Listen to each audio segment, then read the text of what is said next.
আসসালামু আলাইকুম। প্রিয় দর্শক, অন্য মঞ্চের আলাপ চাইতায় আপনাদের সকলকে আমন্ত্রণ জানাচ্ছি। আলোচনার জন্য আজ আমাদের সঙ্গে রয়েছেন জাতীয় প্রেস ক্লাবের সাবেক সভাপতি, সিনিয়র সাংবাদিক জনাব শওকত মাহমুদ। শওকত মাহমুদ ভাই, আপনাকে আমাদের অনুষ্ঠানে স্বাগত জানাচ্ছি। ধন্যবাদ। শওকত মাহমুদ ভাই, যদিও আমি জানি যে আপনি সাম্প্রতিক সময়ে রাজনৈতিক দলের সঙ্গে জড়িত হয়েছেন, নিজে একটা রাজনৈতিক দল গঠন করেছেন, কিন্তু সাংবাদিক হিসেবে আমরা আপনাকে দীর্ঘদিন ধরে চিনি এবং আমাদের অগ্রজ হিসাবে আপনাকে আমরা একভাবে, মানে আমার কাছে আপনি এখনো কিন্তু সাংবাদিক, যদি আপনি যতই রাজনীতি করেন না কেন। এবং প্রেস ক্লাবের আপনি সভাপতি ছিলেন দীর্ঘদিন, সাধারণ সম্পাদক ছিলেন। সেই হিসেবে ওই পরিচয়টি আমি প্রথমে এই জন্য দিলাম। প্রিয় দর্শক, আপনারা জানবেন শওকত মাহমুদ ভাই কিন্তু ইতিমধ্যে জনতা পার্টি বাংলাদেশ নামে একটা নতুন পলিটিক্যাল পার্টি ওপেন করেছেন ওনারা। উনি সেই পলিটিক্যাল পার্টির মহাসচিব এবং জনাব ইলিয়াস কাঞ্চন খুবই সুপরিচিত একজন ব্যক্তি, তিনি ওই পার্টির সভাপতি। যাক, শওকত মাহমুদ ভাই, আমি আপনার বরং আলোচনায় আসি। যে কথা দিয়ে আমি শুরু করতে চাই, আপনি লক্ষ্য করবেন গত কয়েকদিন ধরে দেশের রাজনীতিতে একটা বিষয় খুব আলোচিত হচ্ছে। সেই বিষয়টা হলো যে আমাদের অন্তর্বর্তীকালীন সরকারের প্রধান ডক্টর মোহাম্মদ ইউনূস, উনি ইংল্যান্ডে গিয়েছিলেন, যে সেখানে বিএনপির ভারপ্রাপ্ত চেয়ারম্যান যিনি আছেন জনাব তারেক রহমানের সঙ্গে একটা একান্তিক বৈঠক করেছেন, প্রায় 1.5 ঘন্টা ব্যাপী। 1.5 ঘন্টা ব্যাপী বৈঠকের পর আমরা কিছু একটা যৌথ ঘোষণা পেয়েছি, যৌথ বিবৃতি পেয়েছি, ছোট একটা বিবৃতি। সেখানে কেবলমাত্র নির্বাচন এই বিষয়টাই কিন্তু এসেছে, যে নির্বাচনটা যদিও ডক্টর ইউনূস আগে এপ্রিলে দিয়েছিলেন, সেটাকে যদি অন্যান্য অনেকগুলো কাজ করা যায় ঠিকঠাক মতো, তাহলে হয়তো উনি সেটাকে রমজানের 1 সপ্তাহ আগেও আনতে পারেন। তো অনেক যদি কিন্তু আছে। তো এটাতে আমরা দেখলাম যে দেশে এবং তাৎক্ষণিকভাবে এবং পরবর্তী সময়ে বিএনপির মধ্যে একটা বেশ আনন্দ, যে গণতন্ত্র ফিরে এসেছে, গণতন্ত্র এখন সবার দ্বার প্রান্তে চলে এলো, এরকম এরকম। আবার দেখলাম যে যে জামাতে ইসলামী এতে একটু ক্ষুব্ধ, একটু ক্ষোভ প্রকাশ করলো, যে তাদের তারিখ নিয়ে কোনো আপত্তি নেই, কিন্তু একটা মাত্র দলের সঙ্গে বৈঠক করে কিভাবে নির্বাচনের তারিখ ঘোষণা করা হলো, এটা কি তাহলে অন্য পার্টির গুলির প্রতি এক ধরনের পক্ষপাতমূলক আচরণ করা হলো কিনা? তো এইগুলি হলো, আমি একটু লম্বা ভূমিকা দিলাম। আপনি আপনার কাছে আমি এই ছোট প্রশ্নটা আমার ছোট, সেটা হলো যে এই সামগ্রিক বিষয় বিবেচনা করে এই বৈঠকটা আপনার কাছে বর্তমান রাজনৈতিক প্রেক্ষিতে বাস্তবতায় কতটুকু গুরুত্বপূর্ণ মনে হচ্ছে, এবং এর মাধ্যমে আমরা গণতন্ত্রের পক্ষে পথে কতটুকু অগ্রসর হলাম? ধন্যবাদ মাসুদ কামাল। আমি আপনি যে প্রশ্নটা করেছেন সেটার যদি তাৎক্ষণিক জবাব হয়, সেটাতে আমি বলতে পারি যে হ্যাঁ, এই বৈঠকটি অত্যন্ত গুরুত্বপূর্ণ এবং দেশের রাজনীতির জন্য আমি মনে করি প্রত্যাশার দিক থেকে, আঙ্গিকের দিক থেকে সব ক্ষেত্রেই কিন্তু গুরুত্বপূর্ণ হয়েছে। যেখানে বিএনপির ভারপ্রাপ্ত চেয়ারম্যান গত 28শে মে তারুণ্যের সমাবেশে বলেছিলেন যে ডিসেম্বরে নির্বাচন হতেই হবে, সেই জায়গা থেকে তিনি সরে গিয়ে ফেব্রুয়ারি করার জন্য প্রস্তাব দিয়েছেন। তারপর তারপর বিএনপির এক ধরনের নেতৃবৃন্দ ডক্টর ইউনূসের প্রচন্ড সমালোচনা শুরু করেছিলেন। অন্যদিকে ডক্টর ইউনূসও জনাব তারেক রহমানের 28শে মের বক্তব্যের পর ঈদের আগে তিনি জাতির উদ্দেশ্যে ভাষণে এপ্রিলের প্রথমার্ধে নির্বাচনের কথা ঘোষণা করেছেন। তার মধ্যে দুই পক্ষের মধ্যে এক ধরনের একটা, আমি বলবো যে দূরত্ব ছিল, এবং এই দূরত্বের মধ্যে উত্তেজনাও ছিল। সেইখানে লন্ডন বৈঠকে এই বৈঠকের পরিবেশ, বৈঠকের যে বডি ল্যাঙ্গুয়েজ ছিল দুই নেতা, তাতে মনে হয়েছে যে এই তারা ওই উত্তেজনার পরিসরটুকু তারা অতিক্রম করে ফেলছে, এই মেসেজটাই ছিল। এবং তারেক রহমান সাহেবও আমি বলবো যে তিনি অত্যন্ত আহ, আমি বৈঠকে মানুষ যেভাবে চেয়েছে সেভাবেই তিনি কিন্তু তার আচরণটি করেছেন, একটা ইউনিভার্সিটির সঙ্গে তাকে সম্মানিত করেছেন। এবং যেসব ব্যক্তির বিরুদ্ধে বিএনপির অভিযোগ ছিল যে উপদেষ্টা বাদ দিতে হবে, তাদেরকে নিয়েই বৈঠকটি করেছেন। এখানে কিন্তু অনেক বড় মনের পরিচয় দিয়েছে।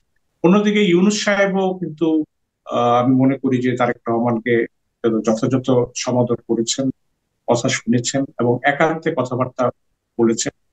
বিএনপির পক্ষে গেইন হলো যে অবশেষে নির্বাচনের রোড ম্যাপটা বিএনপি আদায় করতে পেরেছেন একটা ইউনূসের কাছ থেকে, যে ফেব্রুয়ারিতে নির্বাচন করবে। এবং এই বৈঠকের পর যদিও যৌথ বিবৃতিতে পরিষ্কার ছিল না যে ফেব্রুয়ারিতেই নির্বাচন হচ্ছে, কিন্তু বিএনপি মহাসচিব ঢাকায় বসে বিবৃতি দিলেন যে ইউনূস তারেক বৈঠকে একমত যে তারা ফেব্রুয়ারিতে নির্বাচন। কিন্তু যৌথ বিবৃতির ভাষাটি পড়লে মনে হয় যেখানে বলা হয়েছে যে আহ, প্রধান উপদেষ্টার ভাষণের কথা বলা হয়েছে, যেখানে তিনি এপ্রিলে প্রথমার্ধে নির্বাচনের কথা বলেছেন, সেই রেফারেন্সটি এনে বলা হয়েছে তবে যদি সংস্কার এবং বিচার প্রক্রিয়ার পর্যাপ্ত অগ্রগতি সাধিত হয়। পর্যাপ্ত অগ্রগতি, পর্যাপ্ত শব্দটা আহ, অনেকটাই আমি বলবো যে এটা খুব একটা কৌশলী শব্দ। কারো কাছে কতটা কোনটা পর্যাপ্ত মনে হবে, কোনটা মনে হবে না বা অপর্যাপ্ত মনে হবে, সেগুলো বিষয় রয়ে গেছে। তাহলে এগিয়ে আনা যেতে পারে বলে এই ধরনের একটা বাক্য আছে। এরপরে উভয়ই সন্তুষ্ট হয়েছে এই যৌথ বিবৃতি। তো আমি মনে করি যে আমরা যারা মানে কোর খাওয়ার লোক বা সাংবাদিকতা করে নানা ধরনের নানা রাজনৈতিক ঘটনাবলী দেখে আসছি, এগুলি ওই বিবৃতির মধ্যে যদি বা তবে বা পর্যাপ্ত অপর্যাপ্ত দেখি এই ধরনের শব্দের আহ, সংশ্লেষ কিন্তু আমাদেরকে একটু একটু খটকার মধ্যে ফেলে না, এটা আমরা জি। বরাবরই দেখি। তারপরেও মিডিয়া এবং আমি মনে করি যে বিএনপির নেতৃবৃন্দ এবং বিএনপির সঙ্গে যারা অনুগামী কতগুলো দল আছে তারা সবাই বলছে জাতি একটা স্বস্তির অনিশ্চয়তার মেঘ কেটে কেটে গেছে এবং নির্বাচনের ট্রেনে উঠেছে, কথাটি বলছে। পক্ষান্তরে জামাত এনসিপি তাদের বক্তব্যে একটু ভিন্ন মত আছে। তারা বলছে যে এক দলের সঙ্গে আলোচনা করে যৌথ বিবৃতি দেওয়া এবং নির্বাচনের তারিখের ব্যাপারে, ভিন্ন তারিখের ব্যাপারে একমত হওয়া, এটা ইউনূস সাহেবের উচিত হয়নি। তিনি তার নিরপেক্ষতা ক্ষুণ্ণ হয়েছে এবং অন্তর্বর্তী সরকার বিএনপির দিকে ঝুঁকে যাচ্ছে। আবার উপদেষ্টা পরিষদের আজকের একটা প্রতিক্রিয়া দেখলাম যে তারা এই বৈঠক নিয়ে সন্তুষ্ট। উপদেষ্টা পরিষদের সন্তুষ্টির কি আসে জায়গা আমি বুঝি না, কিন্তু বলা হচ্ছে এই কারণে যে যাতে করে সমালোচকরা বলতে পারেন যে সরকারটি এখন বিএনপি ঘেঁষা। আমি যে জায়গাটি দেখি সেই জায়গাটি হচ্ছে যে ইউনূস সাহেব কিন্তু আগের ঘোষণা থেকে আহ, তিনি সরে গেছেন, এই কথাটা পুরোপুরি বলা যায়।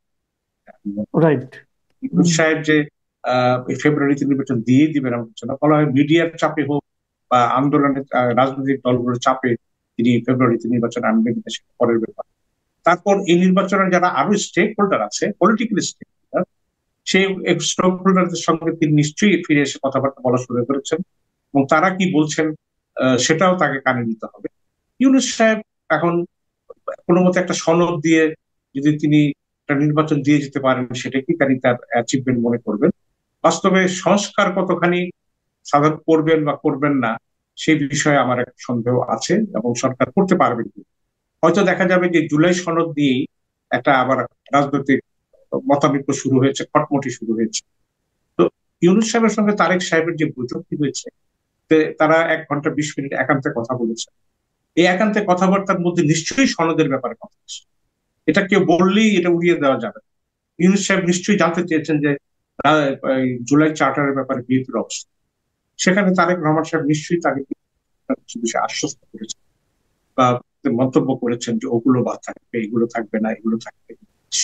সেই ব্যাপারে কতখানি মতৈক্য হয়েছে আমরা জানি না, কিন্তু ডেফিনেটলি এই ব্যাপারে আলোচনা হচ্ছে এবং আচ্ছা, আরো আপনি আলোচনা। এটা আপনি একটা কথা বললেন যে সংস্কারের ব্যাপারে আলটিমেটলি সরকার কতটুকু সংস্কার করতে পারবে এ ব্যাপারে আপনার সন্দেহ আছে।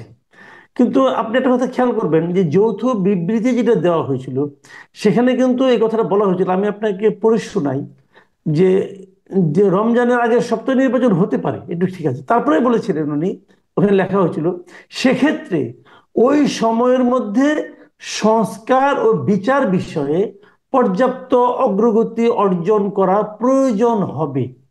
এখন যদি সংস্কারটা, যে আপনার যে সন্দেহ, যদি আপনার সন্দেহ তো এমনি এমনি না, আপনি তো অনেক কিছু বুঝেই সন্দেহটা করেছেন, হুম, এখন যদি এই সন্দেহটা শেষ পর্যন্ত বাস্তবায়িত হয় তাহলে তো ওই অগ্রগতি হবে না। তো না হলে কি নির্বাচনটা হবে না নাকি? সেটাই সেটাই সেটাই কারণ প্রশ্নটা সেই জায়গায়। যেমন সংস্কার, ধরুন বিচারের কথাই ধরুন, তাহলে বিচারটা তো আহ, আহ, ডিসেম্বর বা ফেব্রুয়ারির মধ্যে বিচার শেষ হয়ে যাবে এটা কেউই আশা করে। কিন্তু হয়তো এমন হতে পারে যে কোনো এক ব্যক্তির বা সাবেক যে খুনি হাসিনার একটা একটা মামলায় একটা রায়, সেই রায়ের পর তখন বোঝা গেল যে এটা একটা দৃশ্যমান বিচার হয়েছে, একটা অগ্রগতি যাত্রা শুরু হয়েছে, বিচারের অগ্রগতি। অতএব তখন বিএনপি বলবে যে এটা এখন নির্বাচনের তফসিল ঘোষণা করা। নির্বাচন কমিশনারের প্রধান নির্বাচন কমিশনারের বক্তব্য হচ্ছে যে 2 মাস পরে, আহ, ডিসেম্বর 2 মাস আগে নির্বাচন অনুষ্ঠান, 2 মাস আগে তারা করছে। তো সেই জায়গায় সংস্কারের ক্ষেত্রে যে প্রস্তুতি, সংস্কারের ক্ষেত্রে কোন দল কি চায় এটা পরিষ্কার হয়ে গেছে জনগণের সামনে, এবং বিএনপি কি কি চায় না সেটাও পরিষ্কার। এখন ঐকমত্য কমিশনের সঙ্গে বৈঠকে দর কষাকষি করে কতখানি এই সরকার এগোতে পারবে, কতখানি পিছোতে পারবে, সেটা নিয়ে তো একটা সংশয় আছে। এবং এইখানে এনসিপি বা জামাতের যে দৃষ্টিভঙ্গি, আরো ইসলামী দলের, তারা যদি এখন ঐকমত্যে পৌঁছার ক্ষেত্রে দ্বিমত করে, তাহলে কি দাঁড়াবে অবস্থা? সংস্কার যদি শুরুই না করা যায়, বা শুরুর প্রক্রিয়াও যদি আহ, সু- আহ, সূচনা করা না যায়, তাহলে অবস্থাটা কি দাঁড়াবে? সেই কারণে আমরা বলছি যে জায়গায় জায়গায় ফটকা আছে, জায়গায় জায়গায় বাধা উৎপেতে আছে। সেই বাধাগুলো অতিক্রম করার ক্ষেত্রে বা সরকারের প্রতিশ্রুতি পূরণের ক্ষেত্রে সরকার নিজেই কতখানি এগোতে পারবে সে বিষয়ে একটা সন্দেহ সংশয় রয়ে আছে। এটাই। আরেকটা কথা আমি বলতে চাই মাসুদ, জি। আপনি কিন্তু এখানে, আমি স্টেক হোল্ডারদের কথা বলছি, স্টেক হোল্ডার খালি জামাত ইসলামী, এনসিপি বা রাজনৈতিক দল। বাংলাদেশের রাষ্ট্রপতি বলে একজন আছে। জি। রাষ্ট্রপতি কিন্তু তত্ত্বাবধায়ক সরকার বলেন, অন্তর্বর্তীকালীন সরকার বলেন, এই সরকারের কিন্তু একজন গুরুত্বপূর্ণ ব্যক্তি। ইউনূস সরকার কিন্তু রাষ্ট্রপতিকে চরম অবহেলা করছে। তাকে অবহেলা করছেন এইভাবে, যে রেফারেন্সটি পাঠানো হয়েছিল এই সরকার গঠন না, তাতে বলা জি। হয়েছিল যে এই দেশে একটা ডক্টর অফ নেসেসিটি অনুযায়ী একটা অন্তর্বর্তী ব্যবস্থা হবে এবং রাষ্ট্রপতি প্রধান উপদেষ্টা উপদেষ্টা নিয়োগ। এখন এই প্রধান উপদেষ্টা কিভাবে বিহেভ করবেন, কাজ করবেন? তিনি কি প্রধানমন্ত্রীর কাজ মতোই কাজ করবেন, নাকি তিনিও রাষ্ট্রপতির মতো কাজ করবেন? সব ফাইল রাষ্ট্রপতির কাছে পাঠানো হয়, কিন্তু ইউনূস সাহেব শপথ ছাড়া রাষ্ট্রপতির সঙ্গে একদিনও কিন্তু বঙ্গভবনে গিয়ে কথা বলেন। দ্বিতীয়ত, 52 বছরের ইতিহাসে রাষ্ট্রপতি যেখানে ঈদের নামাজ জাতীয় ঈদগাহে পড়েন, তাকে এই দুই ঈদের নামাজ পড়ার ক্ষেত্রে তাকে নিষেধ করা হয়েছে বলে আমরা শুনছি। তারপরে আরো ইন্টারেস্টিং বিষয়, যেসব রাষ্ট্রদূতরা নতুন এসে পরিচয়পত্র পেশ করে, তারা বঙ্গভবনে রাষ্ট্রপতি। পরিচয়পত্র পেশ করার এই আনুষ্ঠানিকতা কিন্তু ওই রাষ্ট্রদূতের জীবনে এবং সরকারের জন্য একটা গুরুত্বপূর্ণ বিষয়। কিন্তু এগুলি কোনো প্রচার হয় না, টেলিভিশনে হয় না, ইভেন ফরেন মিনিস্ট্রির ওয়েবসাইটে দেওয়া হচ্ছে। কারণটা কি?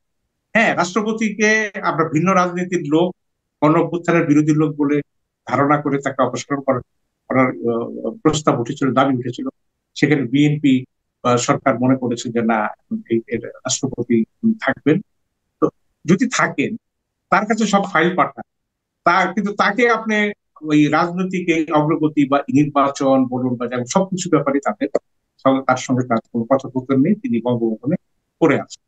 আমার কথা, এই রাষ্ট্রপতির প্রতি আমার কোনো ব্যক্তিগত কোনো আমার পরিচিতি নেই এবং কোনো আহ, মানে সহানুভূতির প্রশ্ন নেই। কিন্তু এই রাষ্ট্রপতি বলে যে আছে, তাকে আপনি কোনো কিছুর মধ্যে জানান না, আপনি বিদেশ যাচ্ছেন আসছেন, রাজনৈতিক অগ্রগতি হচ্ছে, নির্বাচন হচ্ছে, এই রাষ্ট্রপতিকে দিয়েই তো নির্বাচনের পরে পার্লামেন্ট ডাকতে হবে। আমার তো প্রশ্ন হচ্ছে, বঙ্গভবনে কোনো প্রেস উইং বলে কোনো জিনিসই নাই।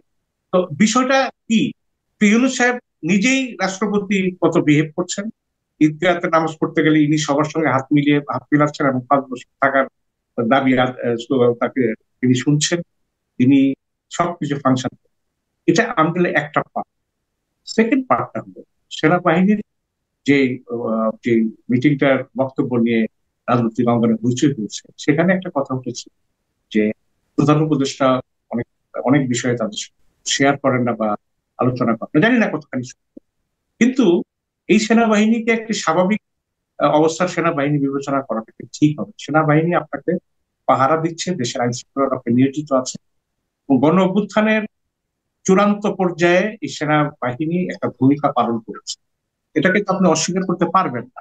তা না হলে তো আজকে আপনার সেনাবাহিনী ছাড়া যদি একটা দেশে গৃহযুদ্ধ বেজে যেত বা অনেক হাজার হাজার লোক গঠন করতো, তাহলে কি দাঁড়াতো? সেনাবাহিনী থাকায় আমি মনে করি যে এই জায়গাটায় এই হস্তক্ষেপটা থাকায় বন্ধ। যাই হোক, আমার এগুলো কথা হচ্ছে যে আমরা প্রকাশ্যে স্বীকার করি বা না করি, এইসব ক্ষেত্রগুলো কিন্তু বাংলাদেশের রাজনীতিতে একটা ফ্যাক্টর। বঙ্গভবনের ফ্যাক্টর, সেনা ভবনের ফ্যাক্টর, এবং ইউনূস সাহেব যদি শুধুমাত্র মনে করেন শুধুমাত্র তার উপদেষ্টা পরিষদ দিয়ে বা বিএনপি আর কয়েকটি দলের সঙ্গে আলোচনার ভিত্তিতে তিনি দেশের একটা সুষ্ঠু নির্বাচন করে ফেলবেন, আমার মনে হয় যে এখানে এটা একটা ভুল।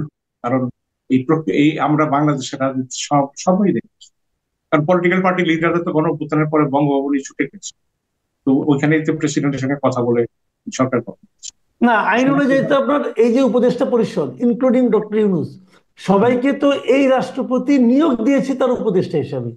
নিয়োগ ওনারা তো দিয়েছে। উপদেষ্টা, রাষ্ট্রপতির উপদেষ্টা। হ্যাঁ, ওনারা কিন্তু রাষ্ট্রপতির উপদেষ্টা আইন অনুযায়ী। রাষ্ট্রপতির উপদেষ্টা, এবং সুপ্রিম কোর্টের যে মতামত দিয়েছেন তাতে কিন্তু বলা হয়নি যে তারা রাষ্ট্রপতিকে অমান্য করে চলবে, এই না, তা বলা লাইসেন্স হয়নি। দেওয়া হয় না। বরঞ্চ তো সেই সুপ্রিম কোর্ট জায়গায় বলেছে যে প্রয়োজনে এই জন্য রাষ্ট্রপতি তাদেরকে নিয়োগ দিতে পারবেন। সেটা যে দিতে এখন পারবে, যে নিয়োগ সে আবার বাতিলও করতে পারে। তো এই বাতিল করতে জায়গায় পারবেন। এই জায়গায় এই বিষয়গুলো বোঝা উচিত।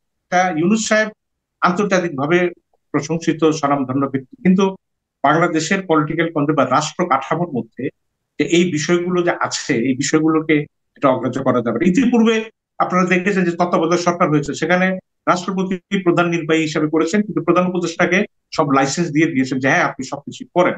তো সেই জায়গায় তাকে তাচ্ছিল্য বা অবহেলা করাটা আমি মনে করি যে এটা এখানে আপনার এই কথা থেকে আমরা যেন ডক্টর ইউনূস সাহেবের এক ধরনের মানসিকতা মানে হয়তো টের পাচ্ছি। এই কথাটা আমি বললাম এই কারণে, আমি একটু আপনাকে আরেকটা প্রশ্ন, এটা আমার শেষ প্রশ্ন। আপনি দেখবেন যে একটা মানুষের মধ্যে একটা প্রশ্ন কিন্তু এসছে যে এই যৌথ ঘোষণায় কেবলমাত্র নির্বাচনের প্রসঙ্গটা এসেছে, কিন্তু বাকি এইটুক বলতে তো নিশ্চয়ই 1.5 ঘন্টা লাগে নাই, তারা তো 1.5 ঘন্টা মিটিং করেছেন। আরো অনেক বিষয় ছিল, সেগুলোর মধ্যে কি আমরা জানি না। মানুষের মধ্যে কৌতূহল কিন্তু আছে। তো কালকে দেখলাম আমি যে বিএনপির আপনার স্থায়ী কমিটির সদস্য সালাউদ্দিন আহমেদ সাহেব, উনি একটা জাতীয় দৈনিকে একটা ইন্টারভিউ দিয়েছেন। সেই ইন্টারভিউতে উনি বলেছেন, আমি আপনাকে একটু পড়ে শোনাই উনি কি বলেছেন, যে আমরা ভবিষ্যতে রাষ্ট্র পরিচালনার ক্ষেত্রে জাতি গঠনের প্রক্রিয়ায় ডক্টর মোহাম্মদ ইউনূসের অভিজ্ঞতা ও পরামর্শকে কাজে লাগানোর আগ্রহ প্রকাশ করেছি। তো ডক্টর ইউনূসকে ওনারা কিভাবে কাজে লাগাবেন এবং আগ্রহটা কার কাছে প্রকাশ করলেন? তো এটা কি মানে ওনাকে কি রাষ্ট্রপতি হিসেবে করার কিছু ভাবা হচ্ছে কিনা, এই ধরনের যদি মানুষ বলে ভাবে, তাহলে এটাকে আপনি কিভাবে দেখবেন? এটা দেখুন, এটা আমরা একটা কানাঘুষা শুনেছি যে ডক্টর ইউনূস সাহেবকে একটা প্রস্তাব দেওয়া হয়েছে যে বিএনপি নির্বাচিত হওয়ার পর সরকার গঠন করলে তাকে একটা হয়তো রাষ্ট্রপতি বা এই ধরনের করার চিন্তা ভাবনা করা হচ্ছে এই ধরনের। কিন্তু ইউনূস সাহেবের কিন্তু তার ওই চ্যাথাম হাউসের বক্তব্যে কিন্তু তিনি পরিষ্কার করে দিয়েছেন তিনি কোনো দায়িত্ব আর নেবেন না, এমনকি তার উপদেষ্টারও নেবেন। এটা কিন্তু ডাক্তার ইউনূস সাহেবের একটা বড় স্ট্রেংথ ছিল, যে আমি যার কাছ থেকে কিছু নেওয়ার আশাই করি না তার সঙ্গে আমার এত এত বার্গেন করতে হবে কেন, আমি আমার পজিশনে থাকি।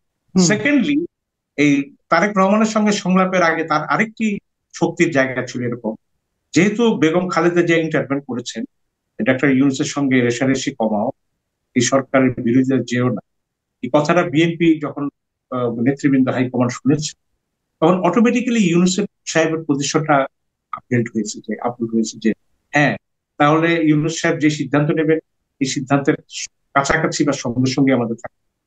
এই দুটি বিষয় কিন্তু আমি মনে করি যে ইউনূস সাহেবের পক্ষে ছিল। কিন্তু ইউনূস সাহেবের এখন যেহেতু তিনি বলে ফেলেছেন তিনি আর কোনো পদ গ্রহণ করবেন, আমার মনে হয় এটা খুব তার জন্য কঠিন হবে। বিএনপি কিন্তু হয়তো আপনি কি, সৈয়দ ভাই আমি আপনাকে একটু থামাচ্ছি, আপনি কি মনে করেন, আপনি কি ওনাকে এটা বলতে শুনেন নাই, একাধিক মিডিয়ার কাছে কি উনি বলেন নাই যে আওয়ামী লীগকে নিষিদ্ধ করার কোনো অভিপ্রায় আমাদের সরকারের নাই?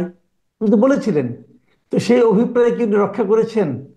অথবা উনি অভিপ্রায় তিনি রক্ষা করতে পারেননি, এবং লন্ডনে গিয়ে এই এ- কথা বলেছেন যে এখন যদি এক্ষেত্রে হয়, এক্ষেত্রে যদি ওনাকে এরকম অনুরোধ করা হয়, সবাই যদি বলে, হয়তো এই ক্ষেত্রে অভিপ্রায় রক্ষা করতে নাও পারতে পারে।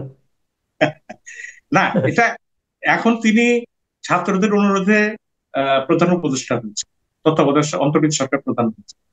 এই ছাত্রদের নিয়ে কাজ করতে তাকে প্রতিপদে বিড়ম্বনা হয়েছে। কিন্তু একটা পলিটিক্যাল গভর্নমেন্টের একটা যদি রাষ্ট্রপতি হিসাবে যদি কাজ করতে যান, তিনি ডেফিনেটলি এটা আপনার ইয়াজউদ্দিন বা আহ, চুপ্পু বা মার্কা রাষ্ট্রপতি হতে চাইবেন না। কারণ ইউনূস সাহেব তার যে ইমেজ বা তার যে পার্সোনাল কেমিস্ট্রি, এতে করে তিনি এটা চাইবেন না যে তিনি একজন মিলাদ পড়ানো বা আহ, ইয়ে, ঈদগায় নামাজ পড়ানো রাজনীতি হবেন। তিনি, তাকে হজম করাও কিন্তু একটা রাজনৈতিক সরকারের জন্য খুব কঠিন হবে। তিনি চাইলেও একবার বসে এটা গেলে একটা কিন্তু ভালো এটা কথা। সমস্যা আছে। এবং তিনি এখন যে দৃষ্টান্তটা রেখে যাচ্ছেন, তিনি তার একটা ঐকমত্য কমিশনের প্রধান, তিনি প্রস্তাব দিয়েছেন যে প্রেসিডেন্টের ক্ষমতা বাড়াতে হবে, রাইট, প্রধানমন্ত্রীর ক্ষমতা রাইট। কমাতে হবে। তো এখন ছুপুর ক্ষমতা, ছুপু কার্যত বঙ্গভবনে রেখে তিনি কি দৃষ্টান্ত স্থাপন করছেন, এটা পর্ব উপরে এটা বর্তায় কিনা, এটা তো একটা প্রশ্ন।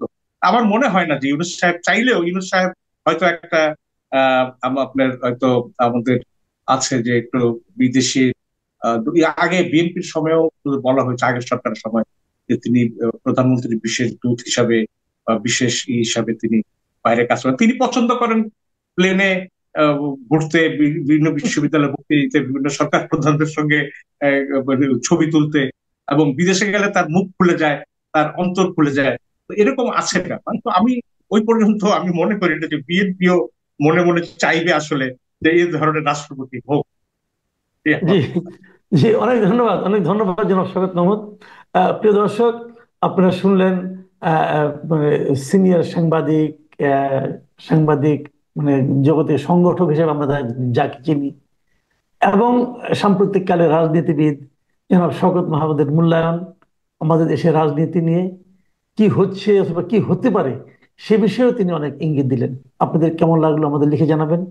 আগামীতে সুযোগ পেলে উনি যদি সময় দেন আবারও হয়তো ওনার সঙ্গে আমরা বসার চেষ্টা করব। আপনারা ভালো থাকবেন। এখন এ পর্যন্তই। আল্লাহ হাফেজ।